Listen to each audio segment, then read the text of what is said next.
the well bore, and we are ready to begin drilling the underbalanced multilateral wells in the coal seams. We lower the upstock into the well bore on the end of a 7-inch casing, which we call a carrier string. Unlike other retrievable whipstocks, which are lowered into the well and supported on the bottom by a packer, this proprietary upstock is run into the well on casing and hung in the wellhead, thus creating a dual injection annulus necessary for underbalanced drilling. The upstock is placed adjacent to the first coal seam and oriented in the proper direction. At this point, we lower the multilateral drilling assembly into the 7-inch casing string down to the upstock. The drilling assembly is then oriented in the same direction as the upstock. We now begin the underbalanced drilling by pumping fluid down the drill assembly to the activated mud motor and guidance system.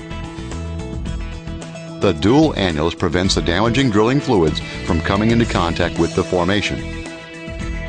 While the drilling fluid is being pumped down the drill pipe, air is pumped down the microannulus. The drilling fluid and the air meet at the upstock and rise up the return annulus inside the carrier string as commingled air and drilling fluid.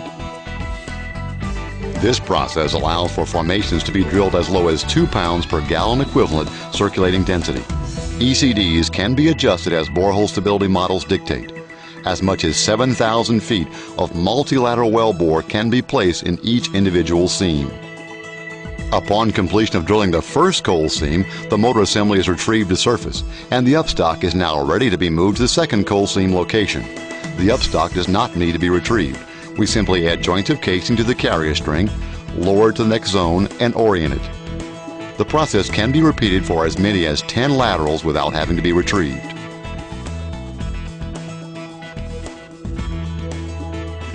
Upon completion of the last lateral, the upstock is then lowered to the bottom of the sump area.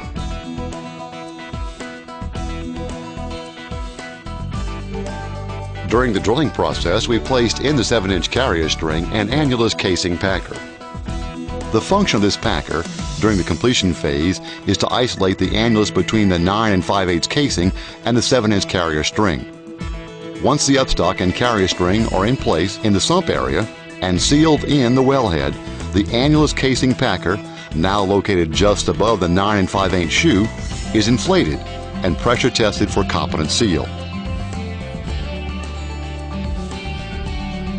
A perforating gun is then lowered on a wire line into the carrier string to a point just below the 9 5/8 casing shoe. The gun is activated to perforate the 7-inch casing. The perforation gun is then retrieved from the carrier string.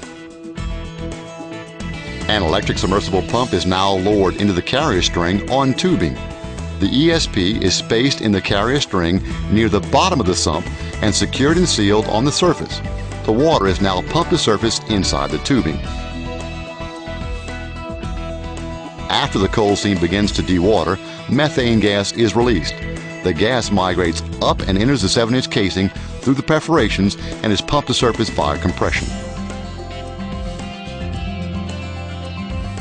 If the formation water is suitable for use, this process is complete. If the water has high salinity and needs to be re-injected, 2 options are available at this point. If the water injection zone is in a formation above the 9 5/8 casing shoe, then the waters returned to surface can be pumped back through the outer annulus between the 9 5/8 and 7-inch casings and forced into a suitable water injection zone through perforations at any point in the casing. If above coal seam injection is not feasible, then the ESP can force the water into the zone adjacent to the sump area.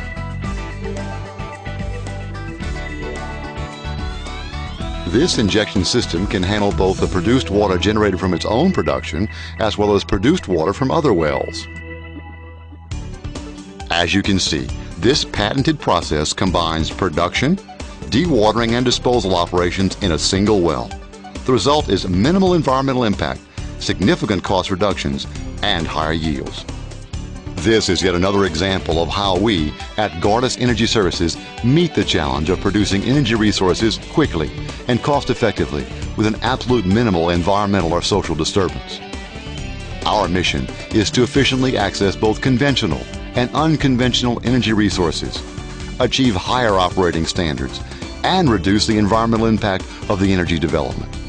In short, what we offer the oil and gas industry is the ability to recover a higher yield at a lower cost for a healthier profit.